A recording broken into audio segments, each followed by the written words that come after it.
भारत स्वाधीनखौ जन्म होग्रा कंग्रेसआ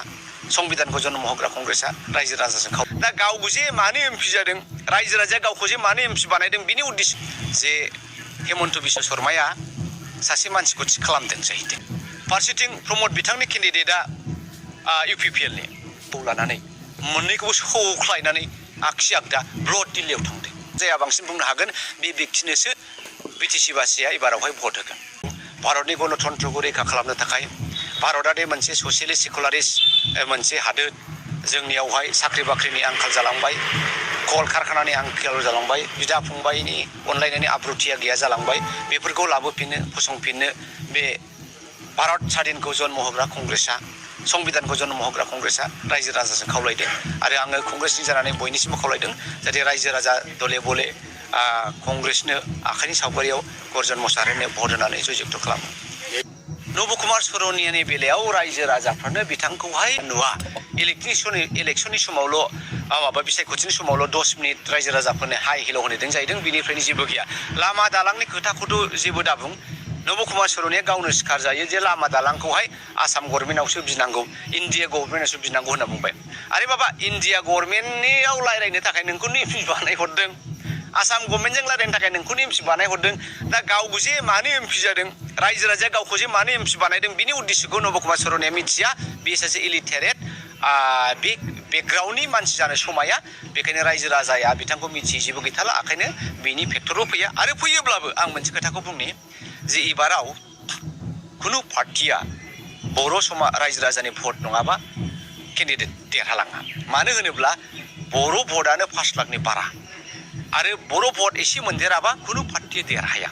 दा नब कुमार सरनिया बर'फोरनि बहा भट मोनगोन मोना रायजोफोर दा ओंखायनो नब कुमार सरनिया बिथाङा एबाराव एखेबारे फेक्टर नंथारा लाजिथावना बाथ्रा जोंहा हेमन्त बिश्व शर्मा बिथाङा आसामाव गासिबो समस्तियावनो बियाबावनो केन्डिडेट होजोब्बाय आरो बे बियाबखौहाय क'क्राझार लकसभाखौहाय इउपिफोरनो हगारना होबाय नाथाय प्रमद बर' बिथाङा दिनै दासिमबो थिरां खालामनो हायाखै दा आङो सिखिरि मानसिफोरनिफ्राय खोनानो मोननाय बायदिबा ओरै होनदों आरो जे हेमन्त बिश्व शर्माया सासे मानसिखौ थि खालामदों जाहैदों दा बियो इउपिपिएलनि बेकग्राउन्डनि नङा दा प्रमदआ फारसेथिं पार्टिनिफ्राय प्रेसार जादों जे राजु बिथांखौ लाबोगोन नङाबा डक्टर बेलावखारजि बन्दुखौ लाबोगोन दा बावहाय उगुल थुगुल जानानै दङ हेमन्त बिश्व शर्मानि केन्डिडेटआ इउपिपिएल बेकग्राउन्डनि नङा फारसेथिं प्रमद बिथांनि केन्डिडेटआ इउपिपिएलनि दा बावहाय बाथ्राया हेमन्त बिश्व शर्मानि खोथाखौ लागोन ना प्रमदआ गावनि पार्टिनि खोथाखौ लागोन ना एबसुनि खोथाखौ लागोन दा प्रमदआ बिराद गिदिर जन्जालाव गोलैबाय नाव गंनैयाव ना आथिं होबाय बिथाङा दा बेखायनो बुंनो थाङोब्ला बिथांमोननि पजिशना खोब गाज्रि आरो आं बेखायनो गले गले बुंनो सानदों जे इउपिपिएल थानाय समावबो बिपिएफनि राजत्व समावबो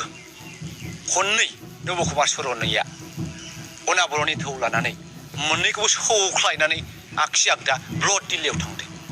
दा बिथांमोननि डिफेन्सआ लोरबांखा गुलुंखा खननै प्रुफ जाबाय खनथामाव रायजो राजाया बेखौहाय आरोबाव सयज' खालामगोन बेखौ आं सानाखै बेखायनो बिथांमोनहा कंग्रेसनो सारेन्डार खालामथोंसै गर्जन मोसाहारि सारेन्डार खालामथोंसै नब कुमार सरनिया आरो रावबो थाङा कंग्रेसनिफ्राय गर्जन मोसाहारिया दिल्लीयाव थांगोन बिपिएफनि जानानैबो आं बुंगोन इउपिपिएलनि जानानै बुंगोन खारन बिटिसि बासिनायनि जानानै आं बुंगोन जोंनि बियाबाव जेसेबां एलेखा हाबो दा बे आंनि खावलायनाय दिनैनि दिनाव सोरजों जुजिगोन एक्जाक्टलि बुंनो हाया दोहौआ बिपिएफआनो दङ बे दोहौखौ बिथांमोना लाखिबाय थानो हायोबा निस्सय कंग्रेसनि दावहाया बिपिएफजोंनो जागोन नाथाय नुबायदि दिनै इउपिपिएलआबो आरो बिपिएफआबो बिजाथिखौनो होनो हायाखै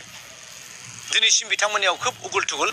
दा बेफोरखौ नायोबा सोनो होब्ला मोजां जागोन सोनो होआबा मोजां जाया बेखौ थिरां खालामनायाव बिथांमोना गोब्राब जाबाय सोरनोबा होयोबा सासेया बोराबगोन आरो सासेनो होयोबा गुबुन सासेया बोराबगोन आरो बेबायदि बोराबलायोबा बिथांमोननिया भटार्सफ्रा खोब गावगोन दा बेखायनो गिबियावनो प्रमद बर' बिथांखौ आं खावलायनो सानदों नोंथांमोना केन्डिडेटखौ होग्रोदो बिनि उनावहाय बेसेबां फैसा मोनो नोंथाङा बेखौ गर्जननो खोन्थाफिनबानो जाबाय आरो द्वितीयआवहाय बिपिएफनि प्रधान हाग्रामा महिलारि बिथांनिसिम आं खावलायनो सानदों बिथांमोनाबो केन्डिडेटखौ होग्रोदो दा जोंहा राजा फिसाखौ होनाया मोजां जायो ना राजा गेदेरखौ होनाया मोजां जायो दा बिनिफ्रायसो जोङो खारन एबारनि जे इलेक्सन निर्बाचनावहाय जे बियो पार्टिखौ लानानै बारा रायजो राजाफ्रा भट होनाय नङा व्यक्ति बेसिस रायजो राजाया भट होगोन खारन दिल्लीयाव सोरो बांसिन बुंनो हागोन दिल्लीयाव सोरो हज्रिनो हागोन दिल्लीयाव थांनानै जाथि धर्म नायाजासे जोंनि ओनसोल जायगा आरो रायजो राजानि उन्नतिनि खोथाखौ जाया बांसिन बुंनो हागोन बे व्यक्तिनोसो बिटिसि बासिया एबारावहाय भट होगोन। जोंनि बिसयाथ' बिटिसि हिसाबै बिटिआर हिसाबै बा आसाम हिसाबै जोङो ग्रास रुटआवनो दङ। आसामा दिनै one of the 5 poorest state in India आरो जोंनि उदालगुरि चिरां बाक्सा आरो क'क्राझारखौ जोङो नायोबा आरो जोंनि गरिबनि हारा गोबां। दा बेनिखायनो जोंनियावहाय लामा सामाया एसे जादों बिपिएफनि आमोलाव, बिनि अनगायै डेभेलपनि जेबो राहा बिथांमोना बानायनो हायाखै। दा डेभेलपनि राहा होनोब्ला जोंनो मावनानै दांनानै जानो थाखाय राहा नांगौ आरो बे मावनानै दांनानै जानायनि जोंनि गुबै राहायानो जाहैबाय आबादनि राहा। दिनै आबाद फोथाराव जोंनियाव दालां स्लुइस गेट जेबो गैया आरो बिनि अनगायै जोंनो साख्रि बाख्रि मावनानै जानोबो जोंनाव बेबायदि जेबो सुबिदा गैया। कल कारखाना जोंनियाव आखायाव गैया। दा बिदि अबस्थायाव जोंनि लाइमोनफ्रा स्कुल पास आउट जादों, कलेज पास आउट जादों, डिप्ल'मा डिग्रि लानानै पास आउट जादों, नाथाय बिथांमोननि थाखाय भबिष्यतआव थांनानै थानानै साख्रि थेलेबलेब सुखि ग्रें ग्रें रायजो जानायनि जेबो सिमांखौ जों नुनो हायाखै। दा बेनो एक नाम्बार कंग्रेसनि मुद्दाया आंनि साननाया जे एबाराव